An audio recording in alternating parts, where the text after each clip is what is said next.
নমস্কার, দেখছেন কলকাতা টিভি। আমি সুদীপ্ত রয়েছি আপনাদের সঙ্গে। শুরু করছি সংবাদ সারাদিন। ঠিক যেমনটা বলেছিলেন অভিজিৎ গঙ্গোপাধ্যায়, অর্থাৎ প্রাক্তন বিচারপতি অভিজিৎ গঙ্গোপাধ্যায়, মঙ্গলে তিনি একেবারে বিচারপতি পদ থেকে ইস্তফা দিয়েছিলেন। তারপরেই তিনি বলেছিলেন যে বিজেপিতে যোগদান করতে চলেছেন তিনি, এবং আজকে বিজেপিতে যোগদান করলেন প্রাক্তন বিচারপতি অভিজিৎ গঙ্গোপাধ্যায়। তিনি সুকান্ত মজুমদারের কাছ থেকে একেবারে পুষ্পস্তবক এবং উত্তরীয় পরিয়ে তাকে আমন্ত্রণ জানানো হলো বিজেপিতে, এবং প্রাক্তন বিচারপতি অভিজিৎ গঙ্গোপাধ্যায় আজ থেকে বিজেপিতে যোগদান করলেন। তিনি যোগদান করেই বললেন, আমি একটি নতুন জগতে পা দিলাম, দলের আমি একজন শৃঙ্খলাবদ্ধ সৈনিক হিসেবে কাজ করতে চাই, এমনটাই বলেছেন তিনি। পাশাপাশি তিনি বলেছেন যে পশ্চিমবঙ্গ থেকে দুর্নীতিগ্রস্ত সরকারের বিদায় লগ্নের সূচনা তৈরি হবে এই লোকসভা নির্বাচন থেকেই, এমনটাই বলেছেন অভিজিৎ গঙ্গোপাধ্যায়। একেবারে দলে যোগ দিয়ে অভিজিৎ গঙ্গোপাধ্যায় বললেন, আজ আমি একটি নতুন জগতে পা দিলাম। কি বললেন তিনি শোনাবো আপনাদের।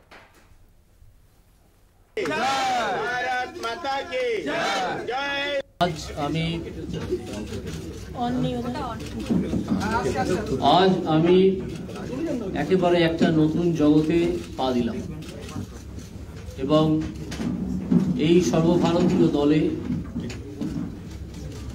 যেখানে মহান নেতা নরেন্দ্র মোদী, অমিত শাহ এরকম লোকেরা আছেন, পশ্চিমবঙ্গের তাদেরকে দেখতেই পাচ্ছেন, leader of the opposition, state secretary Mangal Pandeyji এবং অন্যান্য স্টেট সেক্রেটারি, যে স্টেট প্রেসিডেন্ট আমাদের সুকান্ত দা, তাদের অ্যাডভাইস এবং সাজেশন আমার প্রতি মুহূর্তে লাগবে, কারণ আমি দলের একজন শৃঙ্খলাবদ্ধ সৈনিক হিসেবে কাজ করতে চাই।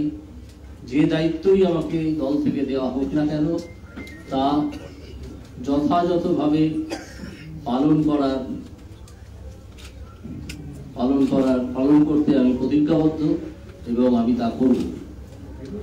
আজ আর বিশেষ কিছু বলার নেই, এই কথা বলা ছাড়া যে আমাদের প্রথম উদ্দেশ্য হচ্ছে পশ্চিমবঙ্গ থেকে একটা দুর্নীতিগ্রস্ত দলের এবং একটা দুর্নীতিগ্রস্ত সরকারের বিদায় লগ্নের সূচনা করে দেওয়া এই লোকসভা ভোটে, যাতে 2026-এ তারা আর ক্ষমতায় আসতে না পারে।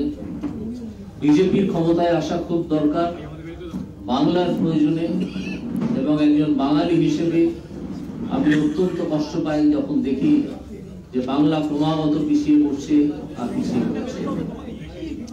তাই আমি সর্বভারতীয় দলে যোগ দিয়েছি, যেখান থেকে এই দুর্নীতিগ্রস্ত দল এবং দুর্নীতিগ্রস্ত সরকার এদের বিরুদ্ধে একটা ভয়ঙ্কর লড়াই শুরু করা যায়, এবং একটা সিরিয়াস লড়াই শুরু করা যায়।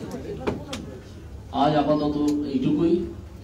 এরপর আপনারা দেখতে পাবেন যে এ বিষয়ে আরো বিস্তারিত জানবো। আমাদের সঙ্গে রয়েছেন আমাদের প্রতিনিধি দেবপম সরকার, রয়েছেন আমাদের সঙ্গে। দেবপম, প্রাক্তন বিচারপতি অভিজিৎ গঙ্গোপাধ্যায় তিনি যখন দলে যোগ দিলেন, তখন তিনি বললেন যে নতুন জগতে পা দিলাম। যদিও আবার দেবপমের সঙ্গে আমাদের যোগাযোগ বিচ্ছিন্ন হয়ে গিয়েছে, আবারও আমরা তার সাথে যোগাযোগ করার চেষ্টা করব। তবে আপনাদের জানিয়ে রাখি, প্রাক্তন বিচারপতি অভিজিৎ গঙ্গোপাধ্যায় আজ দলে যোগ দিয়ে তিনি বললেন যে আমি নতুন জগতে পা দিলাম, এবং দল যা দায়িত্ব দেবে সেই দায়িত্ব আমি একেবারে শৃঙ্খলাবদ্ধ সৈনিকের মতো সেই দায়িত্ব আমি পালন করব, এবং পশ্চিমবঙ্গ থেকে দুর্নীতিগ্রস্ত সরকারের বিদায় লগ্নের সূচনা তৈরি করব এই লোকসভা ভোট থেকে, এমনটা বলেছেন অভিজিৎ গঙ্গোপাধ্যায়। এবং 2026-এ যাতে সেই দুর্নীতিগ্রস্ত দল আর না আসতে পারে তারই ব্যবস্থা করব, এবং সেই সঙ্গে তিনি বললেন বিজেপির ক্ষমতায় আসা দরকার। অর্থাৎ তিনি যেমনটা বলেছিলেন যে বিজেপিতে যোগ দেবেন তিনি, ঠিক সেই কথা মতোই আজ বিজেপিতে যোগ দিলেন অভিজিৎ গঙ্গোপাধ্যায়। এবং বিজেপিতে যোগ দিয়েই তিনি বললেন, আমি একটি নতুন জগতে পা দিলাম আজ, দলের আমি একজন শৃঙ্খলাবদ্ধ সৈনিক হিসেবে কাজ করতে চাই। আমাদের সঙ্গে রয়েছেন সরাসরি একেবারে বিজেপি দপ্তর থেকে দেবপম রয়েছেন আমাদের সঙ্গে। দেবপম, যেমনটা বললেন বিচারপতি যে নতুন একটি জগতে পা দিলাম আজ, আর কি কি জানতে পারছো? দেখো, যেমনটা প্রত্যাশিত ছিল সেমনটাই হলো। ঠিক 12:30 নাগাদ সল্টলেকে সেক্টর 5 বিজেপির যে অফিসে, সেই অফিসে নতুন একটা ইনিংস বা নতুন একটা অধ্যায় শুরু করতে আসলেন প্রাক্তন কলকাতা হাইকোর্টের বিচারপতি অভিজিৎ গঙ্গোপাধ্যায়, এবং তার সাথে ছিলেন যেরকম বিরোধী দলনেতা ছিলেন সেরকম অন্যান্য বিজেপি শীর্ষ নেতৃত্বরাও কিন্তু ছিলেন। এবং তিনি এসে যেটা জয়নিং এর পর যেটা বলেন যে তিনি একটা নতুন অধ্যায় শুরু করলেন, এবং যেরকম অন্যান্য বিজেপি দলেতে শৃঙ্খলা মেনে যেরকম কাজ হয় তার উপরে যে সমস্ত কাজের ভার ন্যস্ত হবে সেই কাজ তিনি আইন মেনে এবং নিয়ম মেনে কাজ করবেন। এবং যেহেতু তার রাজনীতিতে হাতেখড়ি একদম নতুন বলা যেতে পারে, তিনি একদম newly started his career as a politician, তো সেই অর্থে দাঁড়িয়ে সেখানে অনেকে সিনিয়রদের অ্যাডভাইস তিনি শুনবেন, পাশাপাশি যেরকম দল তাকে নির্দেশ দেবেন সেরকম তিনি কাজ করবেন। এই মুহূর্তে তাকে তারপরে প্রশ্ন করা হয় যে তিনি ইলেকশনে লড়ছেন কিনা। তিনি আজকে কোনো প্রশ্ন নেননি কোনো সাংবাদিকের, কিন্তু কোনো আওয়াজও তিনি দেননি যে তিনি লড়বেন কিনা। কিন্তু যেটা মনে করা হচ্ছে বিজেপি কিন্তু তাকে নিয়ে যথেষ্ট সিরিয়াসলি ভাবনা চিন্তা করছে, কারণ তুমি জানো গতকাল তাপস রায় তিনি জয়েন করেছেন। এরকম বেশ, দেবপম তুমি আমাদের সঙ্গে থাকো। এই মুহূর্তে আমাদের সঙ্গে রয়েছেন জয়প্রকাশ মজুমদার রয়েছেন আমাদের সঙ্গে। জয়প্রকাশ বাবু, আপনাকে কলকাতা টিভিতে স্বাগত জানাচ্ছি। অভিজিৎ গঙ্গোপাধ্যায় প্রাক্তন বিচারপতি আজ বিজেপিতে যোগদান করলেন। তিনি বেশি কথা ব্যয় করেননি, তবে যেটা বললেন সেটা মারাত্মক। তিনি বলছেন যে নতুন জগতে পা দিলাম এবং পশ্চিমবঙ্গ থেকে দুর্নীতিগ্রস্ত সরকারের বিদায় লগ্নের সূচনা তৈরি করব। কি বলবেন এই বিষয়টি নিয়ে? আপনারা ব্যবহার করছেন কেন? এরকম তো সবাই বলে। মুকুল রায় জয়েন করে বলেছিলেন, শুভেন্দু অধিকারীও জয়েন করে বলেছিলেন, তারা তো রাজনীতিবিদ ছিলেন। আর এই ভদ্রলোক তো ছিলেন ছদ্মবেশী বিচারপতি। বিচারপতি থাকাকালীন ভারতীয় বিচার ব্যবস্থাকে কলঙ্কিত কলুষিত করেছেন একটা আদ্যান্ত রাজনৈতিক এজেন্ডা নিয়ে, সেটা তো আমরা দেখেছি। যার কারণে অধিকাংশ অর্ডার অন্য জায়গায় গিয়ে মুখ থুবড়ে পড়েছে, আর তার এই সব কথাও মুখ থুবড়ে পড়বে। অতই সোজা আসলেন আর বললেন তৃণমূলকে বিদায় করব। তৃণমূলকে বিদায় করা বা তৃণমূলকে আঘাত করার জন্য বিচারপতির চেয়ারটা ব্যবহার করেছেন, যেটা সারা ভারতবর্ষের আইনের ইতিহাসে কেউ করেনি। এর মতন কলঙ্কিত নায়ক আর কেউ নেই এই ভারতবর্ষে। না তিনি বিচারপতির সংজ্ঞাতে যোগ্য, না রাজনীতিবিদ হিসেবে যোগ্য। একটা আদ্যান্ত সুবিধেবাদী উচ্চাকাঙ্ক্ষী একজন বাঙালি। ভবিষ্যতে মানুষ তাকে কালো খাতায় নাম লিখে রাখবে। এই অভিজিৎ গাঙ্গুলির নাম কলঙ্কিত একটা অধ্যায় হিসেবে থাকবে ভারতের এবং তথা বাংলার ইতিহাসে। এনার কথার কোনো গুরুত্ব নেই। ইনি কি করবেন? এইসব করে নানাভাবে একটা নির্বাচিত সরকারকে এবং অনেক জনাদেশের সরকারকে, এতজন ভোট দিয়েছে মমতা বন্দ্যোপাধ্যায়কে, তৃণমূল কংগ্রেসকে, তাদেরকে তিনি কিভাবে ডিনাই করেন? এবং এক্ষেত্রে বিজেপির কাছে গেছেন সুবিধের জন্য মন্ত্রী হওয়ার লোভ। ওনার কথা শুধু আমি আমি আমি আমি মন্ত্রী হব। ওনার নামের পাশে লিখে দিন অভিজিৎ গাঙ্গুলি, যিনি মন্ত্রী হতে চান। ধন্যবাদ জয়প্রকাশ বাবু আপনাকে। আমাদের সঙ্গে ছিলেন তৃণমূল নেতা জয়প্রকাশ মজুমদার। তিনি বলছেন যে কলঙ্কিত নায়ক তিনি, অর্থাৎ অভিজিৎ গঙ্গোপাধ্যায়কে কলঙ্কিত নায়ক বলছেন জয়প্রকাশ মজুমদার। আমাদের সঙ্গে রয়েছেন দেবপম রয়েছেন আমাদের সঙ্গে। দেবপম, যেমনটা তুমি বলছিলে, যেমনটা অভিজিৎ গঙ্গোপাধ্যায় তিনি যেদিন সাংবাদিক বৈঠক করে প্রথমে জানান, অফিসিয়ালি জানান যে তিনি বিজেপিতে জয়েন করছেন, সেই দিন তিনি কিন্তু একটা স্ট্যান্ড কিন্তু পরিষ্কার করেছিলেন। তিনি বলেছিলেন যে শাসক দল কিন্তু অভিযোগ তুলতে পারে যে তিনি তার বিচারপতি থাকাকালীন তিনি বিজেপির সাথে কথা বলেছেন এবং বিজেপিতে জয়েন করার সিদ্ধান্ত নিয়েছেন। তার এক বিষয়টা তিনি এক্সপ্লেনেশনে তিনি যেটা বলেন যে তিনি একটা বিষয় যেটা প্রথমেই তিনি বলেন যে তিনি বিজেপির সাথে যোগাযোগ করেন যে যোগদান করবে এবং বিজেপিও তার সাথে যোগদান করে। এটা গেল পয়েন্ট 1।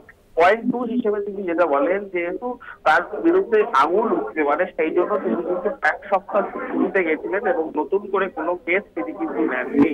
এবং তিনি যখন লাস্ট বিচারপতি হিসেবে রেজিগনেশন দিতে তিনি গিয়েছিলেন, সেই দিন তিনি গিয়ে তার হাতে যে সমস্ত কেস ছিল সেই কেসগুলো তিনি রিলিজ করে দেন, যাতে অন্য জাজ সেই কেসগুলো টেক ওভার করতে পারে।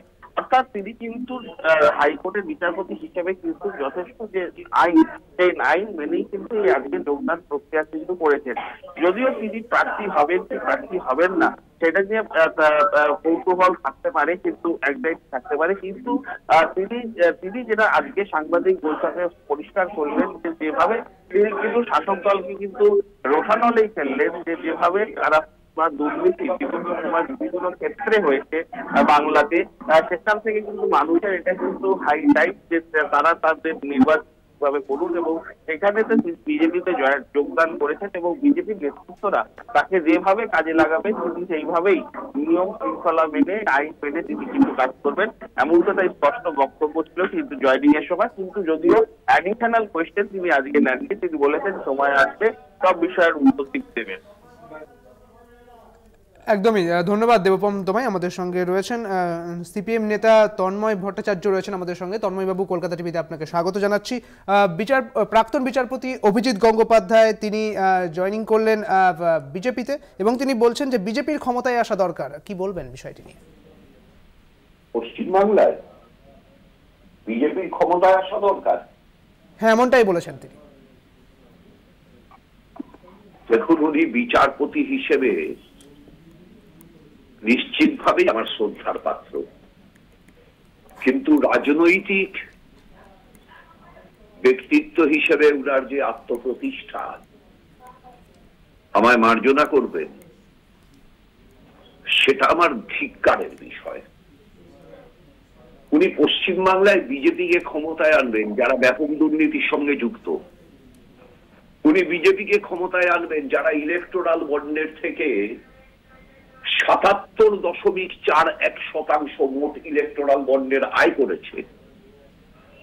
উনি বিজেপিকে ক্ষমতায় আনবেন যারা মণিপুরে এই নারকীয় ঘটনা ঘটালো।